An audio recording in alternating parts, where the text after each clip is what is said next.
निर्गमन के पुस्तक 17वीं अध्याय को ध्यान करेंगे। इसमें 16वीं वचन लिखा गया है।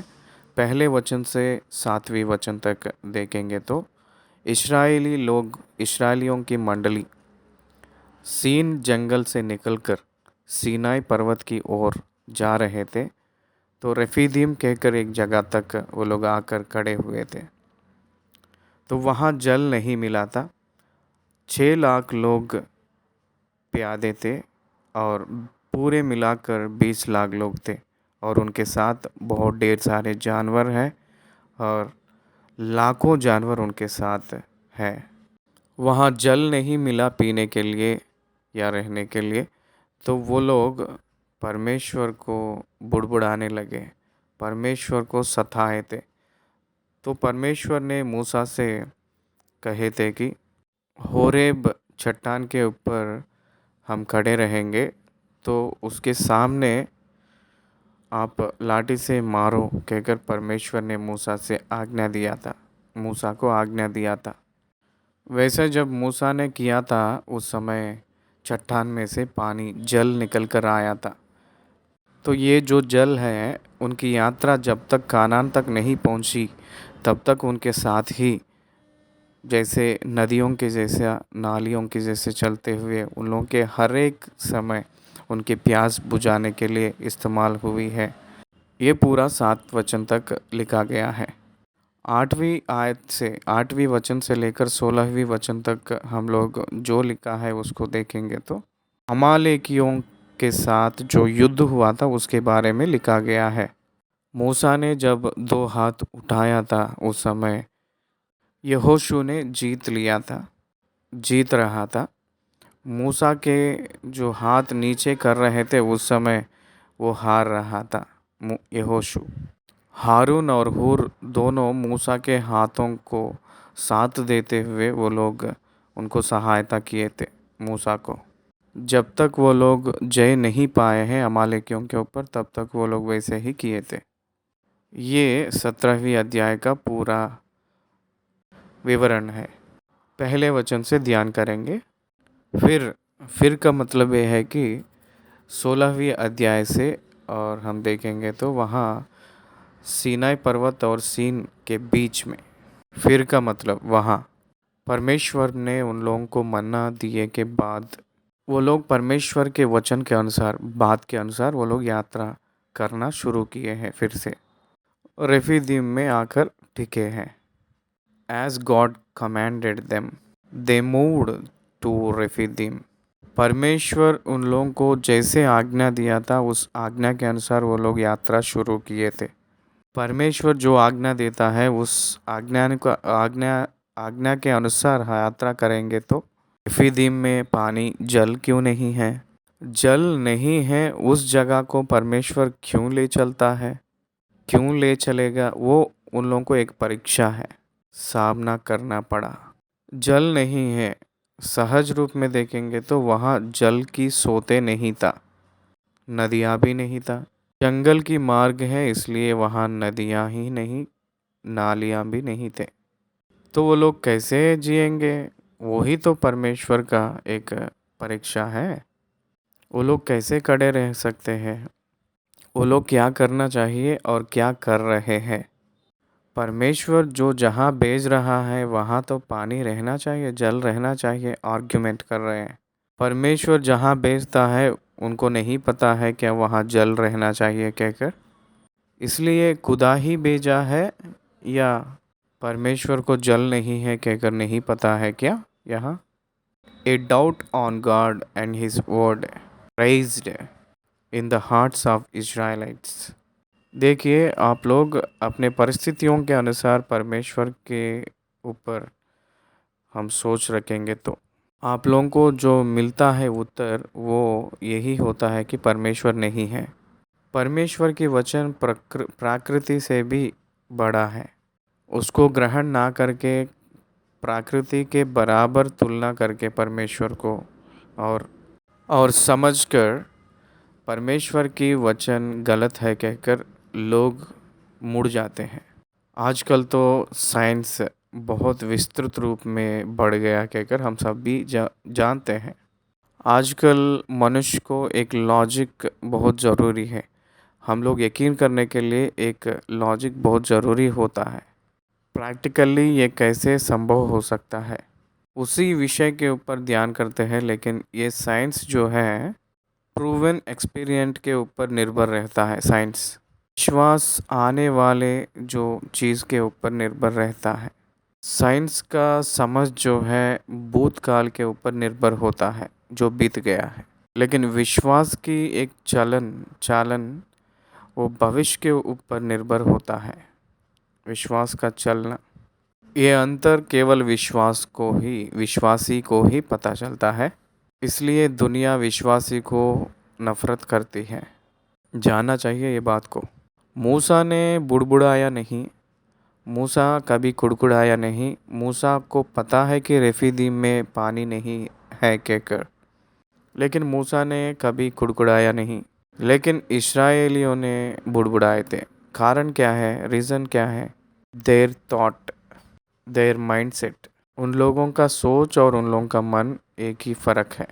मूसा का सोच यह है कि अगर परमेश्वर बोला है तो परमेश्वर ही देखभाल करेगा कहकर, परमेश्वर जाने के लिए कहा है इसका मतलब परमेश्वर का कार्य वहाँ सचमुच रहेगा कहकर, परिस्थितियों के ऊपर निर्भर होने का ज़रूरत नहीं है कहकर मूसा ने सोच रहा है।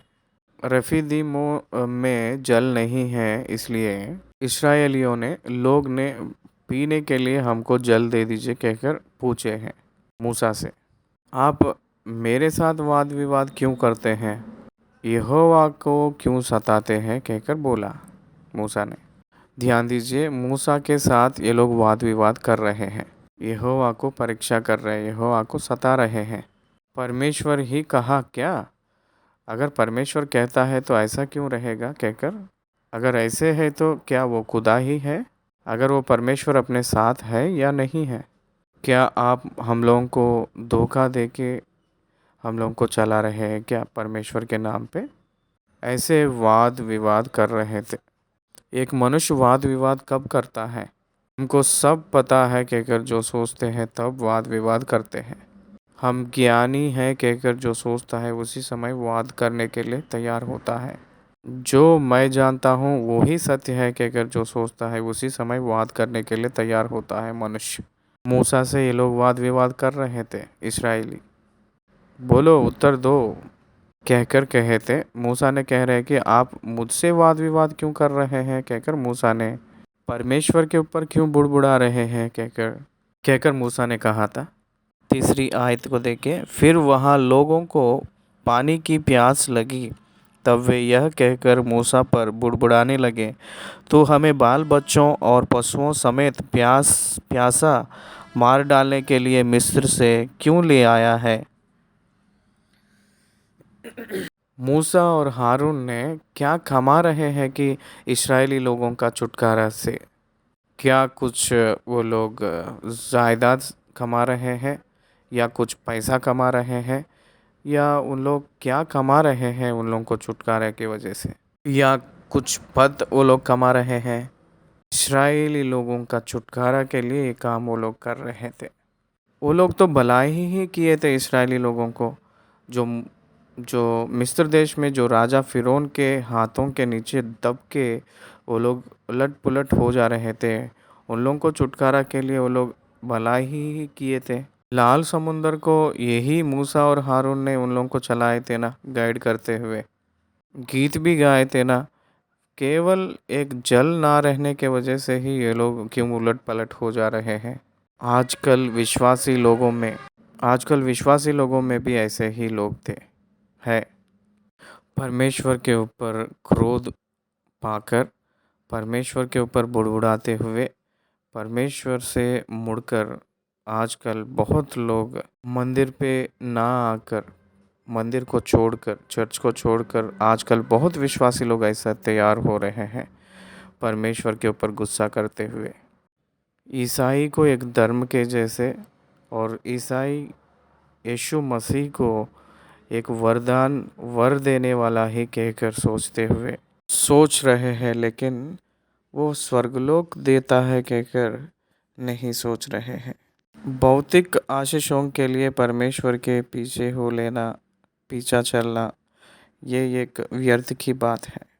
भौतिक आशीषों के लिए नहीं परमेश्वर आपको बुलाया है, आपकी आत्मा के उद्धार के लिए परमेश्वर बुलाया है तुमको। इस्राएलियों को परमेश्वर ही नियुक्त कर लिया था, और उन लोगों को महान जनता बनाने के लिए भी वो अपनी योजना बना रहे थे।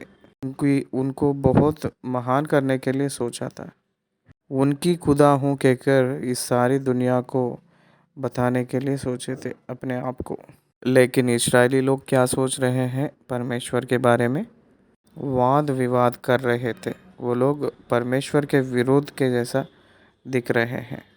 वो लोग सता रहे हैं परमेश्वर को। परमेश्वर आप तू ही है, आप ही बोले हैं कहकर। क्या आप नहीं जानते हैं यहाँ जल नहीं है कहकर?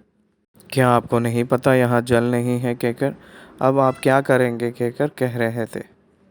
मूसा ने परमेश्वर को दुहाई दे रहे हैं, तो परमेश्वर मूसा को उत्तर दिया है, ये लोग मुझे पथराव करके थोड़ी देर में मार देंगे। देखिए ये स्थिति कैसा हो गया है, कौन सी परिस्थिति में इस्राएली लोग हैं। सारी प्रजा, सारी लोग एक तरफ हो गए, मूसा और हारून एक तरफ हो गए हैं। कितना भयंकर युद्ध के जैसा हो रहा है वहाँ, देखिएगा परिस्थिति। इस्राएली लोगों का जो लीडर्स लोग थे, वो लोग उन लोगों को समझाने के लिए कोशिश कर रहे, लेकिन हो नहीं पा रहा था। तो उन लोग सिर्फ खड़े होकर देख रहे थे।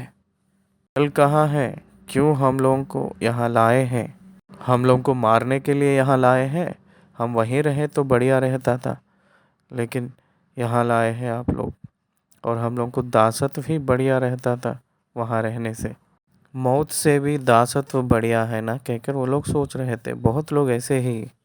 बहुत लोग आजकल यीशु मसीह के पीछे हो लेने का विषय में भौतिक रूप में जो आशीषें हैं वो ही हम लोग पाना है, अगर नहीं पाएंगे तो मौत ही बढ़िया है कहकर सोच रहे हैं।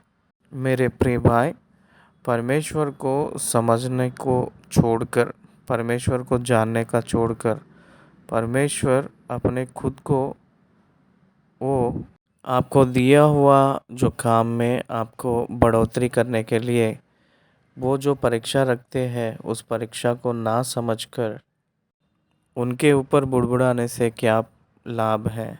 मूसा ने कह रहा है, मुझे थोड़ी देर में पथराव करके मार देंगे ये लोग कह रहे हैं।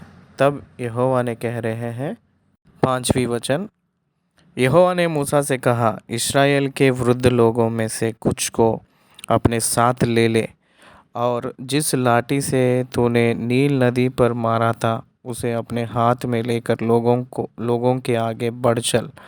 देख, मैं तेरी आगे चलकर होरेब पहाड़ की एक चट्टान पर खड़ा रहूँगा। ये होरेब पहाड़ कहाँ है? रेफीदीम में है। और तू उस चट्टान पर मारना, तब उसमें से पानी निकलेगा जिससे ये लोग पिए। तब मूसा ने इस्राएलियों के वृद्ध लोगों के देखते वैसे ही किया। होरेब की चट्टान यानी होरेब की पर्वत, ये रेफीदीम में है। यहाँ से अगर 15 दिन वो लोग यात्रा करेंगे तो सीनाई पर्वत, यही होरेब पर्वत ही कंटिन्यू हो रहा था। मतलब यहाँ हम लोग जानना है कि ध्यान देना है कि जो शुरुआत की पहाड़ का शुरुआत को होरेब कहा गया था और उसकी अंत की जगह को, उसी पर्वत के अंत की जगह को सीनाई पर्वत कहकर कहे थे। थोड़ी दूर गए के बाद में प्रभु के आज्ञा के अनुसार उसको सीनाई पर्वत कहकर बोला गया था। ये एक ही पर्वत नहीं है, अलग अलग पर्वत एक दूसरे से जुटकर हैं। उस पहाड़ को पकड़कर ये लोग यात्रा करते जा रहे थे जंगल में। हम लोग ध्यान देना है, यहाँ परमेश्वर ने कह रहे हैं कि मैं चट्टान के ऊपर खड़ा रहूँगा आपके सामने, आप उस चट्टान को मारना है। पहली कुरिन्थियों के पुस्तक अध्याय 4 में लिखा गया है कि वो चट्टान यीशु मसीह है कहकर लिखा गया है। यीशु मसीह आध्यात्मिक जो प्यासा है उसको पूरा करने वाला है, जीवन की जल है यीशु मसीह। यीशु मसीह के ज़रिया आध्यात्मिक जो प्यासा बुझ गई थी, आत्मा की प्यासा को पूरा करता है, किया हुआ है। पहली कुरिन्थियों के पुस्तक 10वीं अध्याय का 4वीं वचन 4था वचन मैं पढ़ रहा हूँ। और सब ने एक ही आत्मिक जल पिया, क्योंकि वे उस आत्मिक चट्टान से पीते थे जो उनके साथ साथ चलती थी, और वह चट्टान मसीहा था। वो चट्टान यीशु मसीहा ही है। यहाँ ध्यान से देखेंगे तो वो साथ साथ चलती चट्टान है कहकर लिखा है। देखिए, यीशु मसीह मिस्र देश में से निकलकर इस्राएली लोग कानान तक पहुँचे, तब तक यीशु मसीह उनके साथ साथ ही चलने वाले हैं, चलते थे। एक बात में बताना है तो पुराना नियम में जो भी परमेश्वर की दर्शन, परमेश्वर की अनुभव जो भी दिखता है, ये पूरा केवल यीशु मसीह का ही है। उनको प्री इनकॉर्नेटेड जीसस क्राइस्ट कहते हैं। इसका मतलब शारीरिक धारण ना होकर पूर्व में वचन होकर हुआ यीशु मसीह, परमेश्वर के वचन होकर जो है वो यीशु मसीह पुत्र के समान है। जो परमेश्वर वो उनके साथ साथ चलता था। यहोवा के रूप में प्रत्यक्ष देने वाला वही है, दर्शन देने वाला वही था। यहोवा के रूप में दर्शन देने वाला जो परमेश्वर वो यीशु मसीह ही है। इसलिए यूहन्ना रचित सुसमाचार 8वीं अध्याय में, इसलिए अब्राहम ने देखकर खुश होने के लिए सोचा था, वैसे ही देखकर खुश हुआ था कहकर लिखा है। अब्राहम ने जो देखा था वो यीशु मसीह ही है, और मूसा जो देखा था और बात किया था, उनके साथ जो चलता था वो यीशु मसीह ही है। प्री इनकॉर्नेटेड जीसस क्राइस्ट, शरीर धारण ना होने से पहले वो वचन के समान थे। और पुरानी नियम में बहुत लोगों को जो दर्शन दिए थे शारीरिक धारण होके, भक्त लोगों को दर्शन देते हुए शारीरिक रूप में, और उन लोगों को चलाने वाले होकर थे। हाइपोस्टैटिक यूनियन हमको समझना चाहिए। प्रभु ने कहे थे, परमेश्वर ने कहे थे, मैं पहाड़ चट्टान के ऊपर खड़ा रहूँगा। आप उस चट्टान को मारो कहकर कह रहे थे। किसको मारना है? चट्टान को मारना है। चट्टान के ऊपर कौन खड़े हैं? परमेश्वर ने खड़े हैं। उस चट्टान क्रिस्ती मसीही है कहकर कह रहे हैं। उस चट्टान को मारना है। इसका मतलब क्रूस। उसमें मनुष्य के आध्यात्मिक प्यासा बुझ गई है। यीशु मसीह मारा गए थे। एक अधिपति ने खत्म हो रहे, समाप्त हो रहे हैं कहकर दानियल ने कहे थे। एक अधिकारी खत्म हो रहे हैं कहकर दानियल ने कहा था, दानियल के ग्रंथ में। और यीशु मसीह के भौतिक मृत्यु, यीशु मसीह के आध्यात्मिक मृत्यु मनुष्यों को अपने पाप से मुक्ति देकर आत्मिक रूप में वो बहुतायत से ऊंचाई करने वाली है। ये सत्य विश्वास के वजह से मानना चाहिए। ये केवल पवित्र आत्मा के ओर से ही, उसकी प्रेरित से ही ये विश्वास, ये यकीन हम कर सकते हैं। तभी हम लोग फिर जिए हैं कहकर समझते हैं, नहीं तो हम नहीं समझ पाएंगे। होरेब के चट्टान में परमेश्वर ने खड़े हैं और उस चट्टान को मूसा ने मारे हैं, तो जल निकल कर बह रही है। 78 भजन संहिता में कह रहा है कि वो चट्टान को मारने से वो नदियों के जैसे जल और धराइयों के जैसे जल बहती है कहकर कहा था। कितना अचंभ की बात है ये।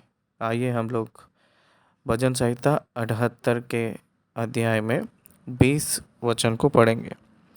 उसने चट्टान पर मार के जल बहा तो दिया और धराएं उमड़ चली। कौन मारा है चट्टान को? मूसा ने मारा था। लेकिन यहाँ क्या लिखा है?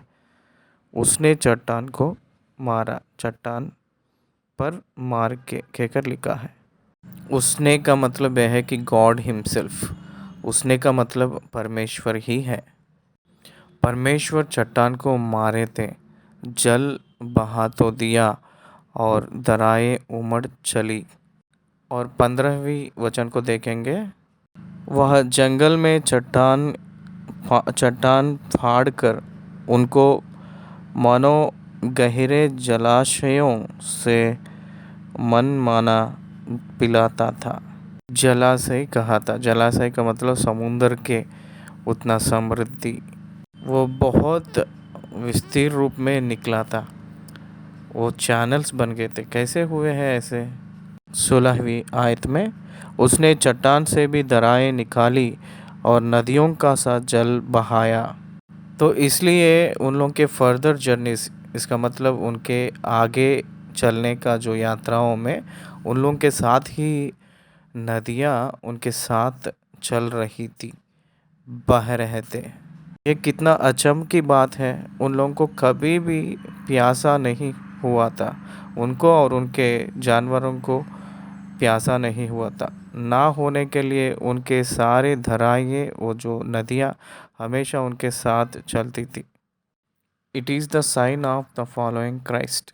यीशु मसीह उनको फॉलो कर रहे हैं और जल भी उनके साथ चल रही थी। इसलिए कुरिन्थियों के पुस्तक में कहे थे, आत्मा के रूप में जो चल रही है, वो जो चट्टान उनके साथ ही चल रहा है कहकर लिखा है। इसलिए वो चट्टान भी उनके साथ यात्रा में है और उनके साथ ये जो जल है, ये नदियों के जैसे, धराइयों के जैसे भी उनके साथ चल रही थी। उनकी ज़रूरतों को पूरा किया है। चट्टान में से बहुत बड़ा जल की स्रोत था, बहुत जल निकला था। कितना मधुर मीठा जल है ये। इस्राएलियों के सामने जो परमेश्वर ने किया हुआ अद्भुत कार्य, ये सब उनके ऊपर विश्वास करने के लिए एक सबूत के समान है। लेकिन वो लोग परमेश्वर को विश्वास नहीं कर पाए थे। इसलिए वो लोग जंगल में ही थोड़े दिन के बाद, थोड़ी दूर के बाद वो लोग नीचे गिर पड़े थे। वादा की भूमि पर यानी कानान तक उस समय की जो प्रजा थे, जो 6 लाख प्यादे लोग थे, यहोशू और कालेब, इन दोनों ही, सिर्फ इन दोनों ही उन लोग कानान के देश में पहुंचे थे। विश्वास नहीं कर पाना, देखकर विश्वास नहीं कर पाना और अनुभव करते हुए भी विश्वास नहीं कर पाना उनकी मौत का कारण हुई थी। परमेश्वर का दर्शन क्रूस पर यीशु मसीह मरने के वजह से मनुष्य की मौत को नाश किया है कहकर एक दर्शन मनुष्य सारे मानव को दिया गया है, तब भी उसको हम लोग स्वीकार नहीं करेंगे तो हम लोग आग की भट्टी जो दूसरी मौत जो कहते हैं वही हमारे साथ बचेगा और कुछ नहीं बचेगा।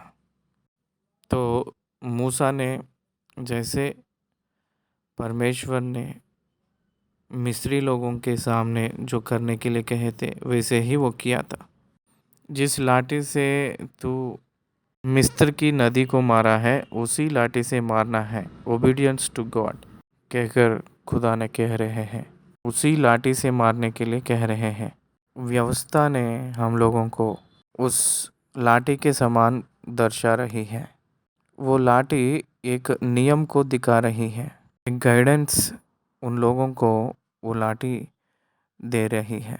यात्राओं में विश्वासी को एक आध्यात्मिक जीवन को चलाने का, व्यवस्था के अंदर रहने की आज्ञा, वही आज्ञा उनके ऊपर रहकर उन लोगों को पाप के समान दिखाती है कि सजा का कारण होती है।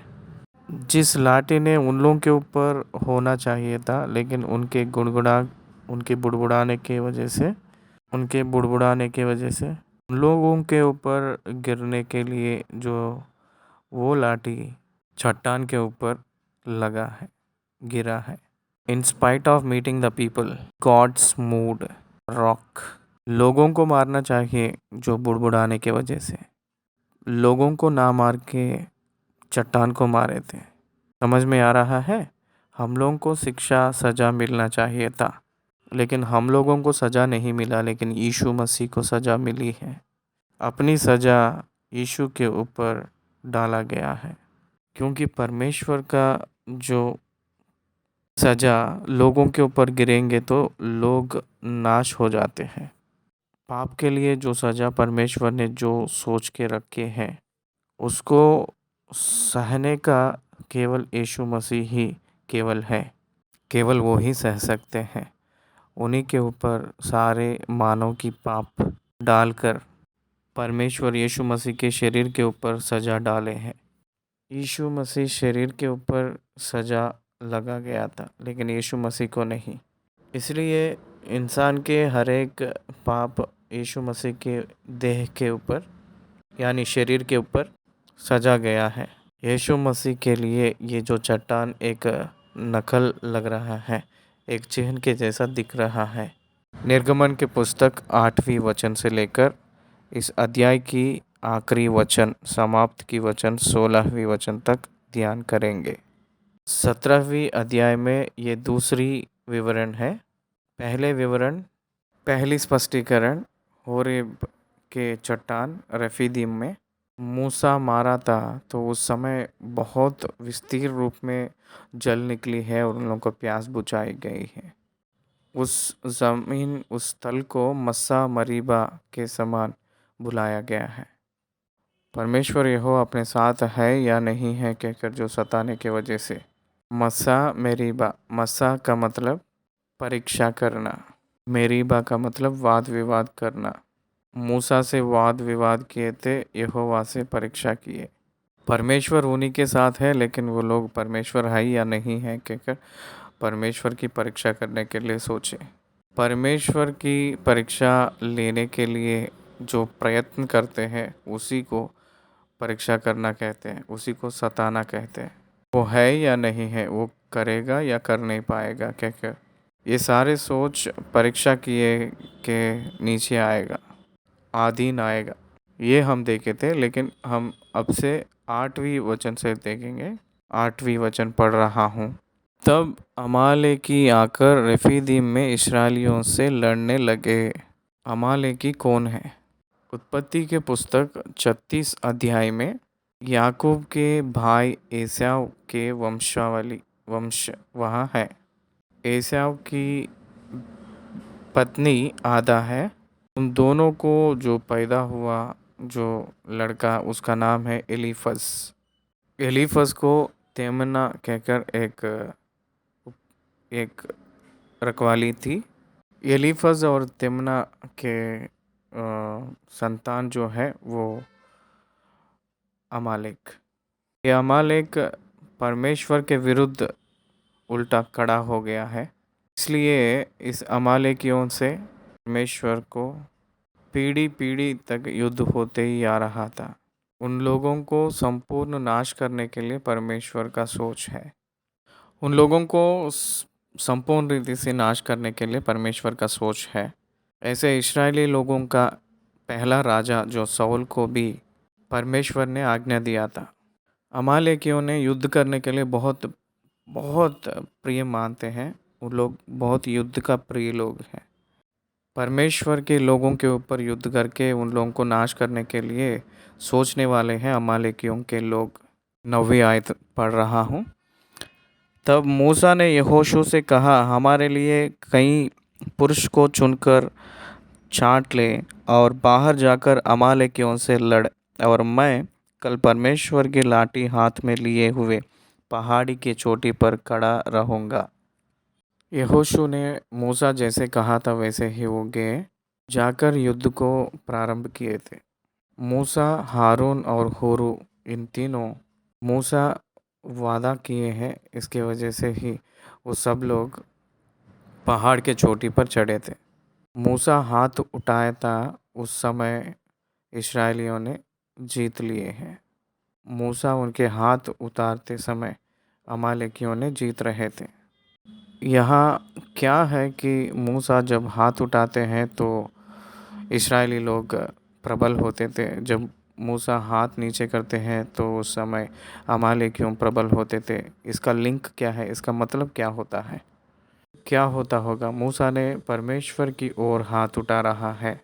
पुरुष लोग हो तो अपने हाथों को परमेश्वर की ओर उठाकर प्रार्थना करना है कहकर वचन में लिखा है। पुरुष लोग अपने सोचों को छोड़कर, अपने आलोचना को छोड़कर प्रार्थना करना है। मूसा हाथ उठाकर जो प्रार्थना कर रहा है वो महान की प्रार्थना होता है। मूसा प्रार्थना कर रहा है परमेश्वर को, हाथ उठा रहा है, इसका मतलब प्रार्थना कर रहा है कहकर हम लोग ग्रहण कर सकते हैं। मूसा जब तक प्रार्थना कर रहा है तब तक वो लोग जीत रहे थे। मूसा जब तक प्रार्थना कर रहा था उस समय इस्राएली लोग ने जीत रहे थे।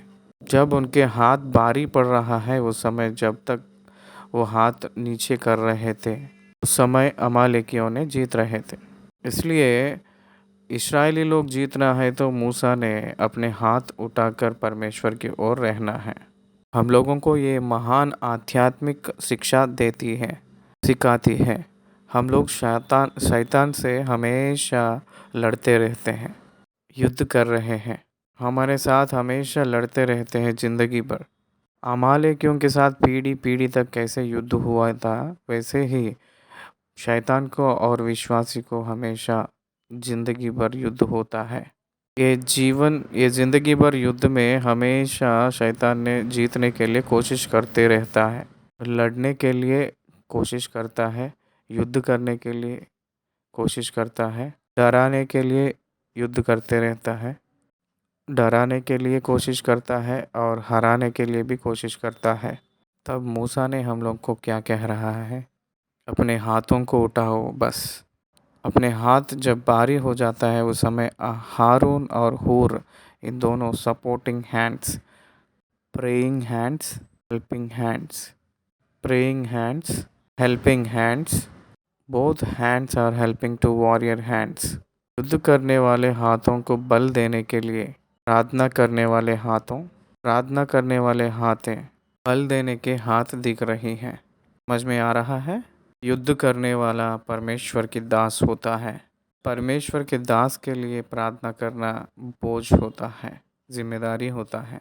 2 या 3 पृथ्वी पे एक ही मन होकर जो कुछ मांगते हैं वो स्वर्गलोक में जो परमेश्वर की ओर से उनको मिलती है कहकर मत्ती रचित सुसमाचार 18वीं अध्याय 18 वचन बताती है। हाँ, मूसा की प्रार्थना से हारून और हूर दोनों उनके साथ थे। मूसा को एक चट्टान पे एक पत्थर पे बिठाए हैं। पढ़ रहा हूँ, सुनिए। 12वीं वचन से पढ़ेंगे। पर जब मूसा के हाथ भर गए तब उन्होंने एक पत्थर लेकर मूसा के नीचे रख दिया और वह उस पर बैठ गया और हारून और हूर एक एक अलग में उसके हाथों के संभाले रहे और उसके हाथ सूर्यास्त तक स्थिर रहे।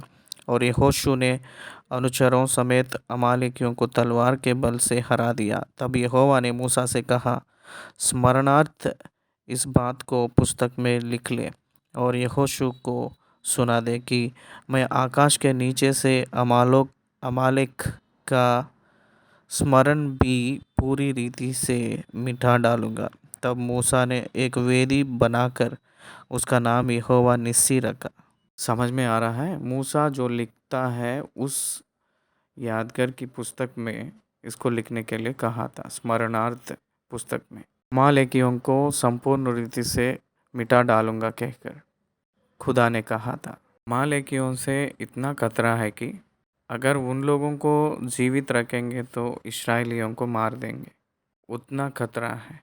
शाऊल राजा को अमालेकियों को संपूर्ण रीति से मारने के लिए यहोवा परमेश्वर ने कहे थे। उन लोगों के बैलों को, उन लोगों के घोड़ों को लालच होकर उन लोगों के ऊपर लालच होकर उन लोगों को लाकर अपने घर पे रख लिया है। परमेश्वर शमूएल के ओर से पूछ लिया था, क्यों ऐसे किए कहकर पूछे तो आपके परमेश्वर आपके लोगों के बलि के लिए लेकर आया हूँ कहकर बोल रहा है। अमालेकियों के हाथ में ही शाऊल ने मृत्यु हो गया था, जानते हैं? अमालेकियों को ना मारने के वजह से अमालेकियों के हाथों में ही शाऊल ने मर गया है कहकर बाइबल ने कहती है। भाई मेरे बहन, हम लोग शैतान को और उसके क्रियाओं को मार देंगे तो हम लोग आत्मा में जीवित रहते हैं। ऐसे हम लोग नहीं करेंगे तो हम लोगों को नाश के रास्ते में ले चलने के लिए वो सोचता है, कोशिश करता है। ये इसमें का शिक्षा है, ये याद रखिए। पहाड़ की चोटी पे इन तीनों लोग हैं, हारून, हूर और मूसा। हारून का मतलब हम जानते हैं कि मूसा का सगे भाई है। हूर मतलब कौन है? हूर यूदा के वंश में रहने वाला है। यूदा गोत्र संबंधित है। यूदा गोत्र में पैदा हुआ हूर का नाम की अर्थ ये होता है कि हूर ए विटनेस, एक गवाही के रूप में हमको दिखता है। हूर का मतलब लिबर्टी कहकर भी कह सकते हैं। लिबर्टी का मतलब ये है कि आज़ादी। इसलिए हूर उस समय में एक सपोर्टर के जैसा खड़ा हो गया था।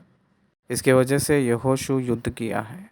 आप देखिए, इस्राएलियों को युद्ध जीत पाने के लिए युद्ध करने के हाथ भी हैं, प्रार्थना को बल देने के हाथ भी हैं, परमेश्वर के कामों में काम करने के हाथ भी रहना चाहिए। उन लोगों के लिए प्रार्थना करने वाले भी होना चाहिए, उनके साथ देने वाले हाथ भी रहना चाहिए। It's all a team work.